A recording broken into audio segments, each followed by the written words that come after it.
The Inspector General of Intelligence says he's concerned about intelligence being used as an employment agency for the politically connected. Setlomamaru Dintwe was revealing the challenges facing the State Security Agency. He's testified before the State Capture Inquiry. Khayelihle Khumalo following the story for us. He joins us now live. So Khaya, of course, the Inspector General of Intelligence expressing his concern about the abuse of resources at the State Security Agency.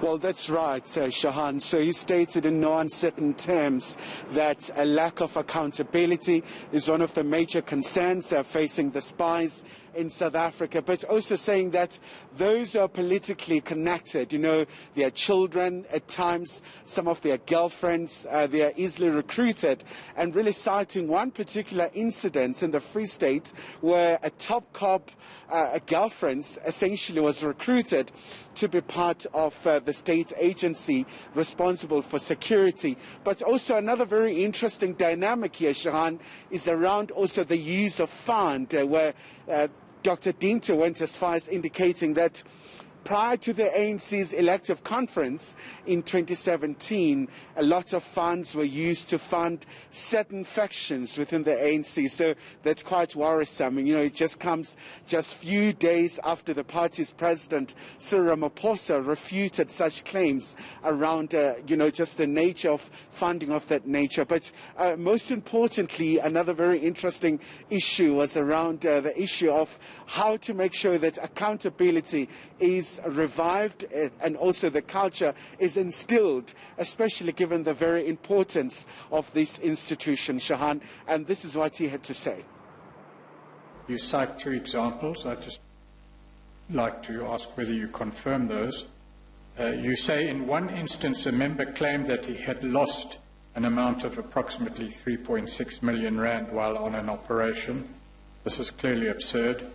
A further finding was that since 2016 there was an SSA member who had been submitting fraudulent travel claims amounting to 9 million rand. Do you confirm that those were findings or investigations conducted by you?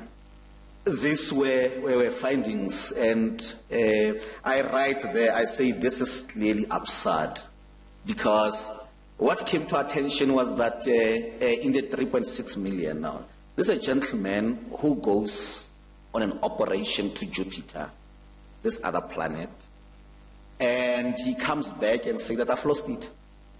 They've taken it, or I misplaced it, or whatever. But then he doesn't even create serious attention or attract serious attention, because he then tells them that I've lost it and you can deduct it from my salary. In fact, the gentleman went on an early retirement during the course of 2020.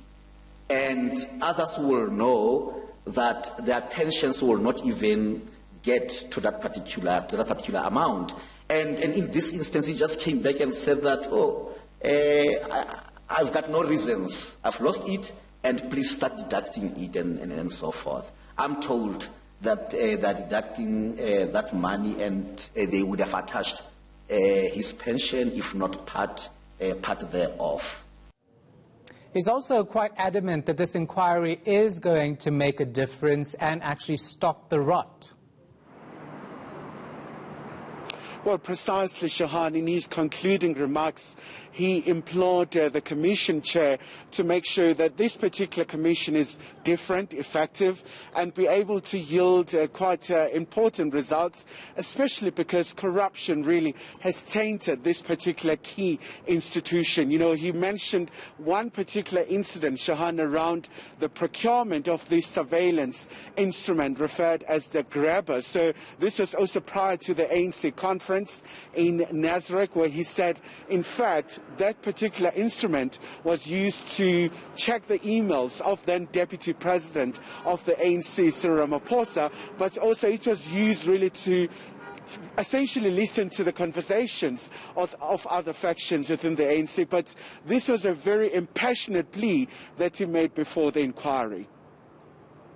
We have hope. We didn't only come here to assist the Commission. we also have hope that maybe this commission will be different from all other commissions.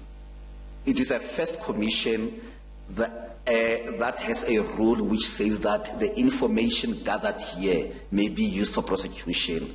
I think that is a novelty as far as this commission is concerned. So in my conclusion, I am saying that this rot shouldn't be allowed to happen again in future. And we hope that, as I mentioned there, that there will be proper, consequent management now moving forward.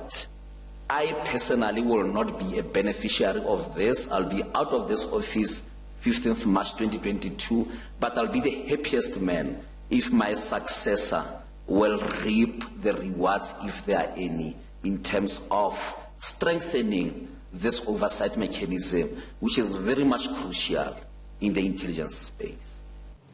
All right, we're going to leave it right there. Our reporter Khayelihle Khumalo following the state capture inquiry.